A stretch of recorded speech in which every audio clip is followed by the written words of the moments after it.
Hello everyone, आप लोग का स्वागत है एग्ज़ाम पॉइंट पर। एसएससी जीडी 2025 का मैं आप लोगों को आज 13 फरवरी का पूरा क्वेश्चन एनालिसिस बताने वाला हूं कि आज के दिन क्या क्या क्वेश्चन पूछा गया। तो अगर आप मेरे चैनल में नए हैं तो जल्दी से आप मेरे चैनल को सब्सक्राइब कर लीजिए और मेरा टेलीग्राम ग्रुप से भी जुड़ जाइए जो कि एग्ज़ाम पॉइंट नाम से है। इसका लिंक इस वीडियो को डिस्क्रिप्शन में दिया, वहाँ पर आपको हमेशा गवर्नमेंट जॉब वैकेंसी के बारे में नई नई इन्फॉर्मेशन मिलती रहेगी। तो चलिए देखते हैं पहला क्वेश्चन क्या आया था। Who is the present commerce and industry minister of India? कौन है? श्री पीयूष गोयल जी।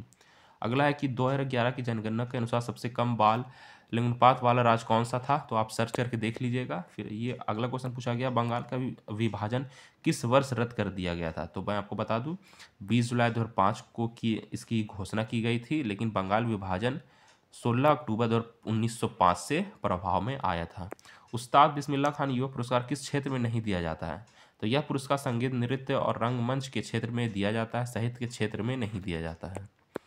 अगला प्रश्न है, आईएसएस वर्ल्ड चैंपियनशिप 2023 भारतीय निशानेबाज ने कितने मेडल जीते? टोटल 14 मेडल जीते। भारत सरकार अधिनियम 1935 में कितनी अनुसूचियां हैं? कितनी अनुसूचियां? टोटल 321 धारा है और 10 अनुसूचियां हैं।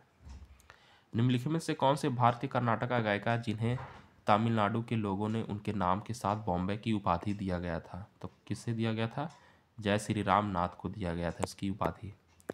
भारतीय संविधान का अनुच्छेद 74 किससे संबंधित है? तो अनुच्छेद 70 मंत्रिपरिषद से जुड़ी जानकारी दी गई है। यह अनुच्छेद राष्ट्रपति को सहायता और सलाह के लिए है।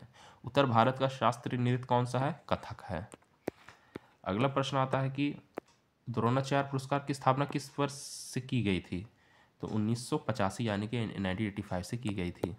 अगर इसका आपको पीडीएफ चाहिए तो अपने टेलीग्राम ग्रुप में मैं डाल दूंगा, वहाँ से जाके इस पीडीएफ को डाउनलोड कर लीजिएगा और मेरे टेलीग्राम ग्रुप का जो लिंक है इस वीडियो के डिस्क्रिप्शन में दिया हुआ है, वहाँ पे जाके आप ज्वाइन हो जाइए।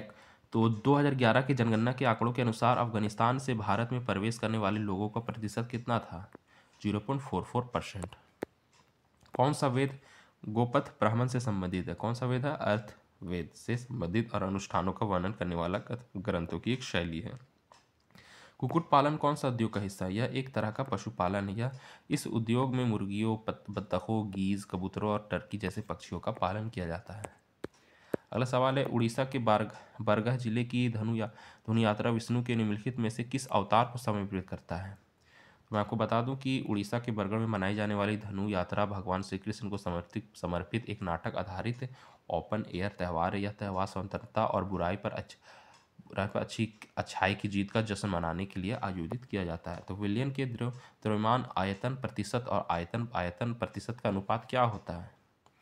तो ये आपका द्रव्यमान आयतन प्रतिशत में विलय का द्रव्यमान लिया जाता है, जबकि आयतन प्रतिशत में विलय का आयतन लिया जाता है। तो अगला सवाल आता है कि बजट घाटे का सरकार पर क्या प्रभाव पड़ेगा?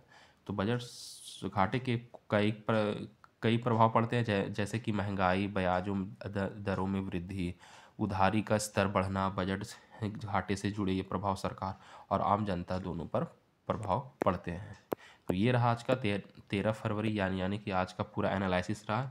ये जो आपका एग्जाम में क्वेश्चन आज पूछा गया है। तो इसी तरह आप मेरे चैनल से हमेशा जुड़े रहना चाहते हैं, जल्दी से आप मेरे चैनल को सब्सक्राइब कर लीजिए और मेरा टेलीग्राम ग्रुप से भी आप जुड़ जाइए जो कि एग्जाम पॉइंट नाम से मेरा चैनल बना हुआ टेलीग्राम में। इसका लिंक इस वीडियो के डिस्क्रिप्शन में दिया हुआ, वहाँ पे जाके आप ज्वाइन हो जाइए।